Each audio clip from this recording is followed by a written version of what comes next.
Cuentas y cuentos. Amigos y amigas, muchas gracias por acompañarnos en esta nueva edición del podcast Cuentas y Cuentos, una iniciativa de la Oficina de Comunicación de la Universidad Nacional para tratar temas relevantes, temas de interés nacional, temas que nos afectan a todas y a todos y que por supuesto vale mucho la pena poder tratar y profundizar sobre estos temas. Cuentas y Cuentos es el podcast de la Oficina de Comunicación de la Universidad Nacional y bueno, hoy tengo junto a mí el honor de compartir con el doctor, profesor de la Escuela de Sociología, sociólogo, comunicador social e internacionalista, el señor don Abelardo Morales. Don Abelardo, muchas gracias por acompañarnos. Muchas gracias a usted, don Guillermo, por haberme invitado. Es un honor más bien para mí. Don Abelardo, el país está viviendo una situación sumamente crítica. Para hacer un recuento general de lo que está viviendo el país en este momento, ya superamos el umbral de los 700 crímenes cometidos en este año, todo un récord a nivel del país. Y vamos a ver, lamentablemente es una estadística que se está actualizando día con día. De hecho, me parece que ya superamos los 700. Se prevé que al cierre del año, más bien la cantidad aumente más allá de la cifra de las 900 cifras. Eso nos llevaría a un incremento hasta del 46% con respecto a los crímenes ocurridos en el 2022. Una tasa de homicidios por cada 100.000 habitantes que llegaría a 18, considerado por la Organización Mundial de la Salud como toda una epidemia, y lamentablemente comparándonos con indicadores con otros países como en Brasil y en Guatemala, que tienen indicadores similares a los nuestros. Ese es el panorama que nos acompaña actualmente, don Abelardo, con el tema de criminalidad, de inseguridad. Vamos a ver, estamos como sociedad normalizando el fenómeno de la violencia, se está convirtiendo en algo rutinario el ver en las noticias todos los días que acontecen todo este tipo de crímenes. ¿Cómo está la perspectiva de este punto, Abelardo? Muy buenos días. Bueno, muy buenos días. Esta realidad que estamos enfrentando, podríamos decir que tiene distintas aristas y distintas expresiones, ¿no? Es muy claro que la dimensión de la seguridad la podemos enmarcar, en primer lugar, en el contexto social en el cual están ocurriendo estos hechos. Eh, estos, el incremento de la criminalidad o las expresiones de la criminalidad son una expresión más de una crisis social que estamos viviendo en la sociedad costarricense, que se manifiesta de muchas otras formas, ¿no? Y una manifestación anormal, o podríamos decir, desde un concepto de la sociología clásica, una manifestación anómica, es el incremento de la criminalidad, el incremento de la delincuencia, pero sobre todo las manifestaciones de violencia y de criminalidad que se están observando en los últimos días, ¿no? Porque estábamos en presencia de un panorama en el cual, por ejemplo, las cifras, las estadísticas sobre delitos a la propiedad, eh, eh, delitos sobre el patrimonio, o sea, robos, asaltos, pues tenían su evolución, habían venido creciendo, en algunos momentos se controlaban, pero de pronto aparece un fenómeno nuevo y este fenómeno tiene que ver con la criminalidad y entonces, pues ahí esto lo entendemos como el enraizamiento de este tipo de prácticas delictivas en un conjunto de condiciones sociales preexistentes en la sociedad costarricense que hacen que este fenómeno se haya venido disparando. Digamos que podríamos decir tenemos una base estructural, una base social. Pero lo otro tiene que ver con la presencia cambiante de las organizaciones criminales en el país.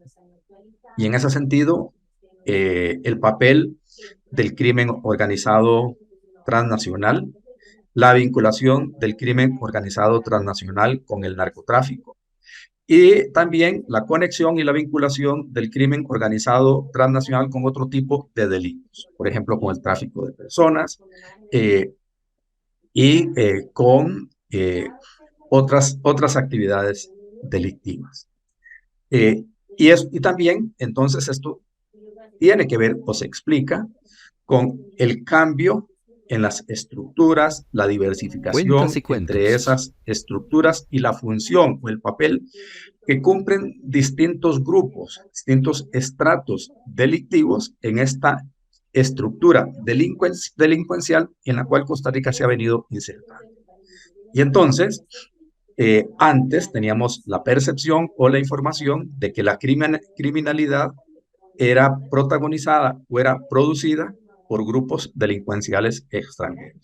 Vemos los asaltantes venezolanos de hace un par de décadas, el sicariato a manos de grupos colombianos o de grupos extranjeros, para comenzar a presenciar el hecho de que la criminalidad y sobre todo el incremento de los homicidios hoy en día es protagonizado por grupos locales.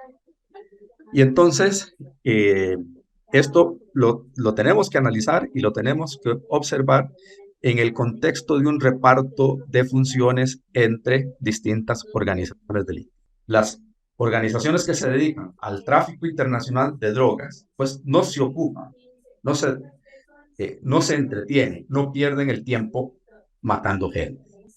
Porque a ellos lo que les interesa es el negocio del tráfico de drogas. Y por lo tanto, lo que les interesa es que las drogas circulen.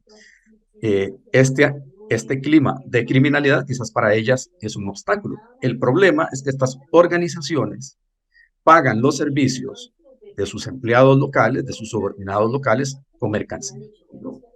Esa es la droga que se coloca en el mercado local. Y en ese sentido, entonces empiezan a haber una serie de disputas territoriales entre bandas delincuenciales locales por el control del mercado de la droga. Es Y ahí donde se esto, enraiza, ¿verdad? exactamente. Y entonces, por eso cuando decimos hay un enraizamiento en condiciones locales, es que entonces hay, bueno, no solamente un mercado para el consumo de drogas, sino todo un sistema de distribución de la mercancía que echa mano de,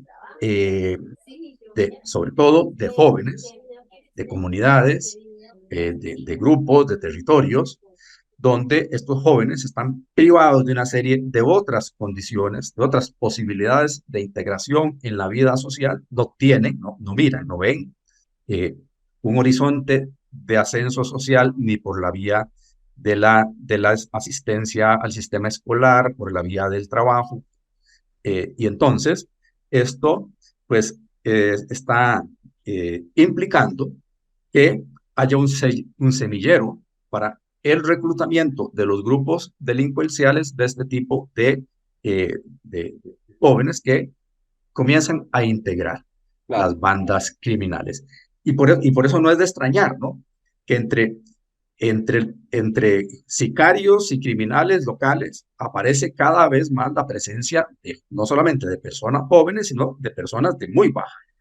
Y eso es preocupante, porque entonces claramente ahí no estamos solamente frente a un tema de criminalidad común, no estamos solamente frente a un tema de seguridad pública tradicional, no estamos solamente frente a un tema que requiere atención policial, sino frente a una realidad, frente a un fenómeno que requiere un enfoque desde muy diversas perspectivas, desde muy distintos ámbitos y que implica el compromiso no solamente de distintas instituciones, sino de distintos actores de la sociedad costarricense. Don Abelardo, yo quería plantear un escenario con usted y me lleva una anécdota que me comentó una amistad hace pocos días. Él me decía, yo hace algunos años salía en las noches a pasear a mi perro con mucha tranquilidad por el barrio en la comunidad. Ahora lo pienso 2 veces y hasta 3 veces.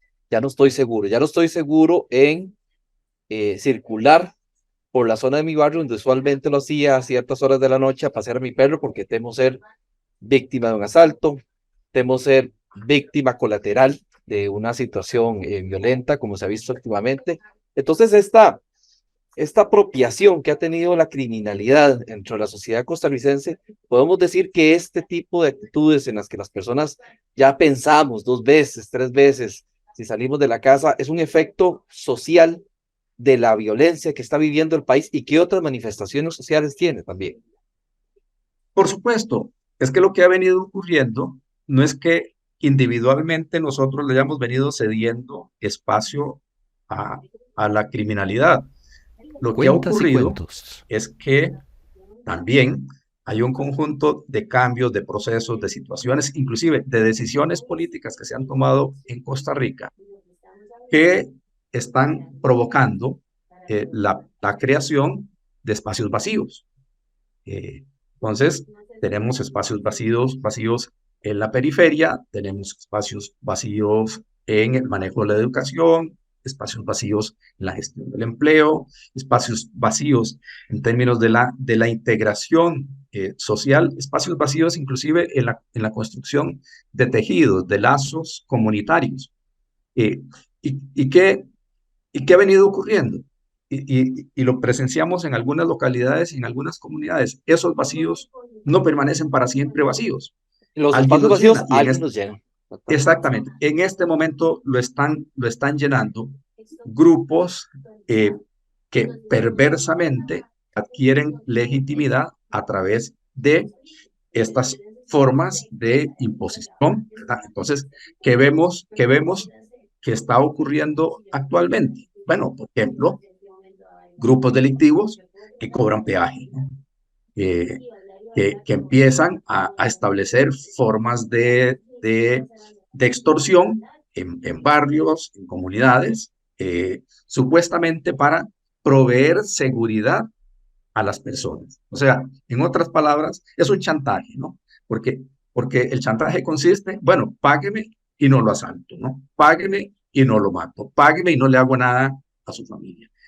Entonces, claro, de esa manera, eh, estas fuerzas ilegítimas, estas fuerzas perversas, empiezan a arrinconarnos, ¿verdad? Y claro que producen una percepción, una sensación, a veces simbólica, pero a veces real, de amenaza, que nos obliga, nos hace a preguntarnos, ¿no? A reconsiderar, uno, si salimos o no salimos a dar una vuelta al barrio a determinadas horas de la noche. Eh, Aquí mismo, yo a 200 metros de mi casa, ¿Sí? tengo que cruzar un puente, yo salgo a hacer ejercicios por la mañana y yo me lo pienso porque en varias ocasiones ya se ha sabido, ese puente es un punto en el cual grupos delictivos se paran a asaltar personas que van a trabajar antes de las 6 de la mañana. Es una Entonces, forma como decir, nos están robando la paz. La criminalidad nos está robando la tranquilidad y la paz. es que al robarnos la tranquilidad y la paz, nos roban el barrio, nos roban el territorio, nos roban el lugar, o sea, nos quitan nuestra territorialidad, ¿verdad? Nos roban la pertenencia. Y entonces, no es solamente, no es algo meramente simbólico, es algo real, ¿no? Ya lo estamos sintiendo, ya lo estamos viviendo. Y no es casual, Exactamente. don Abelardo, aquí tengo el dato justamente de la más reciente encuesta del CIEP de la UCR, el cual señala que la principal preocupación de los costarricenses en este momento está siendo la inseguridad. Lo menciona el 27,8% de los encuestados. Tradicionalmente hemos visto que la situación económica, las tasas de desempleo han liderado esos indicadores, pero ahora la seguridad, el tema que más nos afecta y va muy ligado a esas preocupaciones que usted bien menciona. Don Abelardo, todo esto nos lleva a una situación, un planteamiento importante. De alguna forma nos arriesgamos a que como sociedad nos estemos volviendo de cierta forma indiferentes con la violencia que está pasando a consecuencia de esa normalización del tema. Yo creo que nuestra indiferencia individual no es una decisión personal, no es algo que nosotros, o sea, a pesar de que a veces nos crea cargo de conciencia, nos puede crear cargo de conciencia nuestra indiferencia individual o no nos crea cargo de conciencia porque simplemente la dejamos pasar. Es que yo creo que la indiferencia, la naturalización del dolor, la naturalización del sufrimiento, es parte de un proceso que podríamos denominar es globalización de la indiferencia. Inclusive el Cuentas y Papa cuentos. Francisco, ¿verdad? En múltiples alocuciones, que me parece, digamos, es una expresión maravillosa de él, ¿verdad? Eh, ha dicho, es que hemos perdido la capacidad de asombro, ¿verdad? Eh, y eso, y eso no es menor, porque ¿por qué hemos perdido la capacidad de asombro? ¿Qué significa eso? Bueno, eh, eso es el resultado de la pérdida de solidaridad, de la pérdida de empatía, eh, del debilitamiento de las formas de cohesión, de integración social, ¿no? Inclusive es el resultado del deterioro de esta idea de trabajar, de procurar el bien común, de reconocer y aceptar que el bienestar es social. O sea, yo no puedo estar bien si el resto de la sociedad está mal, porque en alguna medida el malestar social, lo mal que está la sociedad, se va a convertir en una amenaza a mi bienestar individual. Y eso nos está pasando con la delincuencia, ¿verdad? Yo puedo estar bien, yo quiero estar bien, yo quisiera estar bien, yo hago todo lo posible por estar bien individualmente, pero resulta que hay una situación de criminalidad que me amenaza y que no depende de lo que yo haga para estar bien, porque yo puedo, inclusive yo podría estar armado, yo podría tener aquí cámaras de seguridad y todo un sistema de vigilancia y de control, pero yo salgo a la calle y me expongo, bueno, a, a, hasta desde un accidente de tránsito hasta que me den un vacunazo o me quiten la billetera y me maten, ¿verdad? Entonces, este individualismo que se ha venido pregonando en nuestra sociedad, en nuestra forma de pensar, en las decisiones políticas y económicas, es precisamente uno de los gérmenes que hacen que se produzcan esos vacíos que son aprovechados por actores ilegítimos para crear su propia institucionalidad, una institucionalidad ilegítima que reemplaza aquellos conceptos que teníamos del ser humano, eran conceptos bastante anclados, ¿no?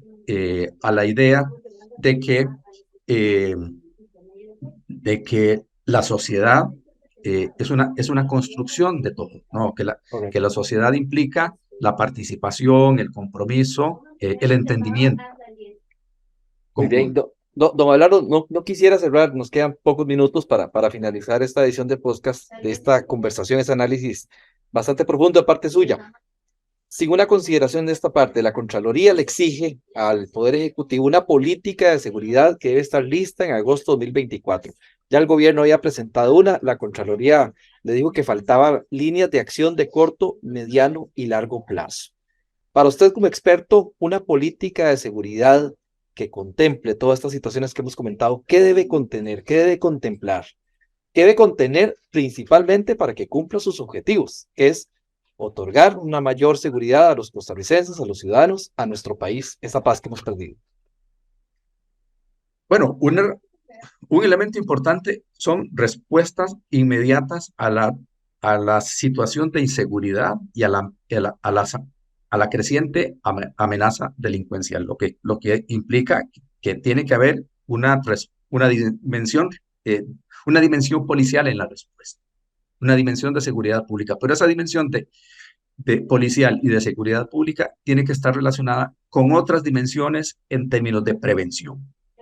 O sea, la prevención. Y la prevención no son programitas comunitarios, ¿verdad? Como los que el Ministerio de Seguridad Pública ha venido desarrollando. Es que la prevención en seguridad pública implica articular la política de seguridad pública con otras políticas. La política educativa, por lo tanto, el deterioro de la educación, el deterioro del Ministerio de Educación es una amenaza a la seguridad pública, pero también una política relacionada con el fortalecimiento del sistema de salud, eh, una política, por lo tanto, relacionada con el fomento de empleo, de mejores oportunidades y esencialmente de combate de la pobreza, de la exclusión y de la desigualdad. Si no, estamos hablando paja. Correcto. Si no se reduce la pobreza, la desigualdad, estos jóvenes, este semillero, el que usted habló al principio, va a estar a expensas de ese narcotráfico, de esa criminalidad. Don Abelardo, el tiempo nos juega en contra, sin embargo, le agradezco muchísimo sus aportaciones, sus criterios expertos son sumamente valiosos. Vamos a darle, por supuesto, seguimiento al tema porque es de muy alto interés público, pero le agradezco mucho su presencia en este podcast, en esta edición de Cuentas y Cuentas, hoy con el doctor Abelardo Morales, profesor de sociología, sociólogo, comunicador social e internacionalista. Un servidor, Guillermo Solano, nos acompañó en esta nueva edición. Sigamos atentos a nuevos temas que vamos a seguir tratando desde esta plataforma de comunicación. Este es un producto de la Oficina de Comunicación de la Universidad Nacional. Muchas gracias por seguirnos y muy buenos días a todos y a todos. Buenos días. Cuentas y Cuentos.